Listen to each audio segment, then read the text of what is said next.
ಕರ್ನಾಟಕ ರಾಜ್ಯದ ಎಲ್ಲ ಜಿಲ್ಲೆಯ ಹೆಡ್ ಕ್ವಾರ್ಟರ್ಸ್ ಅಲ್ಲೂ ಕೂಡ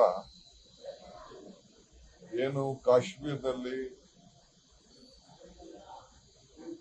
ಏನು ಒಂದು ದುರ್ಘಟನೆ ನಡೆದಿದೆ,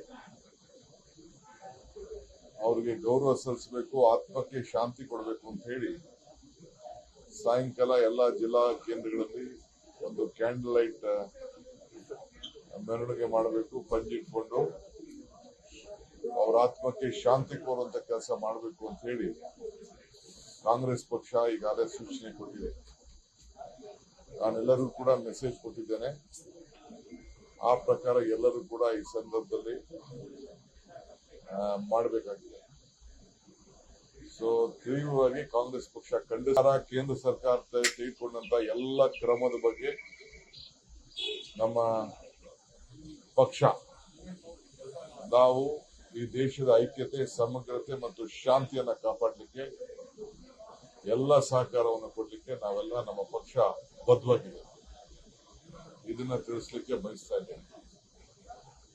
ಎರಡನೇದು, ಇವತ್ತು ನಾನು ಯೂತ್ ಕಾಂಗ್ರೆಸ್ ಒಂದು ಟ್ರೈನಿಂಗ್ ಕ್ಯಾಂಪ್ ನಡೀತಾ ಇದೆ, ಅದರಲ್ಲಿ ನಾನು ಪಾರ್ಟಿಸಿಪೇಟ್ ಮಾಡ್ತಾ ಇದ್ದೀನಿ. ಜೊತೆಗೆ KRS ನಲ್ಲಿ ಕಾವೇರಿ ಆರತಿ ಮಾಡಲಿಕ್ಕೆ ಈಗಾಗಲೇ ನಿನ್ನೆ ಕ್ಯಾಬಿನೆಟ್ ಅಲ್ಲಿ ಸುಮಾರು 98 ಕೋಟಿ ರೂಪಾಯಿ ಮೀಸಲಾಗಿಟ್ಟಿದ್ದೇವೆ. ನಮ್ಮ ಧಾರ್ಮಿಕ ದತ್ತಿ ಇಲಾಖೆ, ಟೂರಿಸಂ ಡಿಪಾರ್ಟ್ಮೆಂಟ್, ನೀರಾವರಿ ಮತ್ತು BWSSP ಅವರು 4 ಜನ ಸೇರಿ ಒಂದು ಸಮಿತಿಯನ್ನು ಕೂಡ ನಾನು ರಚನೆಯನ್ನ ಮಾಡಿದ್ದೇನೆ. ನಾನು ಫೈನಲ್ ಸ್ಪಾಟ್ ಎಲ್ಲಿ ಮಾಡಬೇಕು, ಯಾವ ರೀತಿ ಮಾಡಬೇಕು ಅಂತ ಹೇಳಿ ನಿನ್ನೆ ಒಂದು ಮೀಟಿಂಗ್ ಕೂಡ ನಾನು ಮಾಡಿದ್ದೇನೆ. ಸೊ ಅವ್ರಿಗೆಲ್ಲ ಈಗ ತೋರಿಸಲಿಕ್ಕೆ ಜಾಗಗಳನ್ನ ಎಲ್ಲೆಲ್ಲಿ ಮಾಡಬೇಕು ಅಂತ ಅವ್ರು 2-3 ಆಪ್ಷನ್ಸ್ ರೆಡಿ ಮಾಡಿದ್ರು. ಫೈನಲೈಸ್ ಮಾಡಲಿಕ್ಕೆ ನಾನು ಹೋಗ್ತೇನೆ. ಈಗ ಕಾಶ್ಮೀರ ಘಟನೆಯಲ್ಲಿ ಕೇಂದ್ರ ಭದ್ರತಾ ವೈಫಲ್ಯವನ್ನು ಒಪ್ಪಿಕೊಂಡಿದೆ ಅಂತ ನಾನು ಅದನ್ನ ಎಲ್ಲ ಕಂಪ್ಲೀಟ್ ಕಾವೇರಿ ಆರತಿಗೆ ಸಿದ್ಧತೆಯನ್ನ ನಾನು ಮಾಡ್ಕೊಳ್ತಾ ಇದ್ದೇನೆ. ಮತ್ತು ಈಗಾಗಲೇ ದಸರಾಗೆ ಒಂದು ವಿಶೇಷವಾಗಿ ಆಡ್ ಮಾಡಬೇಕು, ಸ್ವಲ್ಪ ವಿನೂತನವಾಗಿ ಸ್ವಲ್ಪ ಆಲ್ಟ್ರೇಷನ್ ಮಾಡಬೇಕು, ಹಳೆ ಪದ್ಧತಿಗಳನ್ನ ಸ್ವಲ್ಪ ಚೇಂಜ್ ಮಾಡಬೇಕು, ಹೊಸ ಜನರೇಷನ್ಗೆ ಅಂತೇಳಿ ಕೂಡ ಸಲಹೆ ಕೊಟ್ಟಿದ್ದೇನೆ. ಸದ್ಯದಲ್ಲೇ ಮುಖ್ಯಮಂತ್ರಿಗಳು ಕೂಡ ಒಂದು ಮೀಟಿಂಗ್ ಮಾಡೋಣ ಅಂತ ಹೇಳಿದ್ದಾರೆ. ಕಮಲ ಕೂಡ ಅದು ನಮ್ಮ ರಾಜ್ಯದ ಒಂದು ಶ್ರೇಷ್ಠವಾದಂತಹ ಒಂದು ನಮ್ಮ ಕರಾವಳಿ ಪ್ರದೇಶದ ಒಂದು ಕ್ರೀಡೆ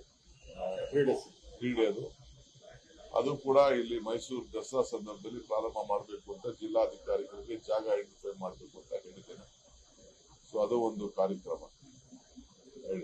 ಈಗ ಕೇಂದ್ರ ಭದ್ರತಾ ವೈಫಲ್ಯವನ್ನು ಕಾಶ್ಮೀರ ವಿಚಾರದಲ್ಲಿ ಇವತ್ತು ಒಪ್ಪಿಕೊಂಡಿದೆ. ಭದ್ರತಾ ವೈಫಲ್ಯ ಆಗಿರೋದಕ್ಕೆ ಈಗ ಘಟನೆ ಆಗಿರುತ್ತೆ. ಈಗ ನಾನು ಆಸ್ ಕಾಂಗ್ರೆಸ್ ಪಾರ್ಟಿ ನಾವೀಗ ಯಾರ ಮೇಲೂ ನಾವು ಮಾತಾಡಕ್ ಹೋಗಲ್ಲ. ಈಗ ನಾವು ಟೀಕೆ ಮಾಡಿಕೊಂಡು ಒಬ್ರಿಗೊಬ್ರಿಗೆ ಕೆಸರು ಹೆಚ್ಚಾಡಿಸುವಂತ ಸಂದರ್ಭ ಅಲ್ಲ ಇದು. ಯಾರೇ ಆಗಿರ್ಲಿ, ಇದು ಬಿಜೆಪಿ ಆಗ್ಲಿ, ವೈಫಲ್ಯ ಆಗಿರ್ಲಿ, ಏನೇ ಆಗಿರ್ಲಿ, ಅದು ಅವ್ರು ಏನ್ ಬೇಕಾದ್ರೂ ಸ್ಟೇಟ್ಮೆಂಟ್ ಕೊಡ್ಲಿ. ಆಸ್ ಎ ಪೊಲಿಟಿಕಲ್ ಪಾರ್ಟಿ ನಾನೊಬ್ಬ ರೆಸ್ಪಾನ್ಸಿಬಲ್ ಪಕ್ಷದ ಅಧ್ಯಕ್ಷ ಆಗಿದ್ದೇನೆ, ಡೆಪ್ಯೂಟಿ ಸಿಎಂ ಇದ್ದೇನೆ. ನಾನು ಯಾರ ಮೇಲೂ ಇವತ್ತು ಬ್ಲೇಮ್ ಗೇಮ್ ಮಾಡಕ್ಕೆ ನಂಗೆ ಇಷ್ಟ ಇಲ್ಲ. ನಾವು ಇದಕ್ಕೆ ಸದ್ಯಕ್ಕೆ ನಾವು ಫಸ್ಟ್ ಜನರಿಗೆ ಶಾಂತಿ, ಎಲ್ಲೂ ಕೂಡ ಅದರಿಂದ ರಾಜ್ಯಗಳಲ್ಲಿ ಎಲ್ಲೇ ಆಗ್ಲಿ ಯಾರು ಒಬ್ರು ಮಾತಾಡಕ್ ಹೋದ್ರೆ ಬೇರೆಯವರೆಲ್ಲ ಅದನ್ನ ಲೀಡ್ ಮಾಡಿಕೊಂಡು ಬೆಳಗ್ಗೆ ಸಾಯಂಕಾಲ ನಮ್ಮ ಮಾತುಗಳೇ ಹಾರ ಆಗ್ತದೆ. ಅದು ನನಗೆ ಇಷ್ಟ ಇಲ್ಲ. ನಮ್ಗೆ ಜನರಿಗೆ ನೆಮ್ಮದಿ ಇಂಪಾರ್ಟೆಂಟ್. ಯಾರೋ ಒಂದಷ್ಟು ಜನ ದುಷ್ಟರ್ಮಿಗಳು ಮಾಡಿದ್ರು ಅಂತ ಹೇಳಿ ನಾವೆಲ್ಲ ಅದಕ್ಕೆ ಬಲಿಯಾಗಬಾರ್ದು. ಹೊರಗಡೆ ದೇಶದವ್ರು ಬಂದು ನಮ್ಮಲ್ಲಿ ಶಾಂತಿ ಮಾಡ್ತಾರೆ, ಅದಕ್ಕೆ ನಾವು ಜಗಳ ಮಾಡಕ್ಕಾಗ್ತದ?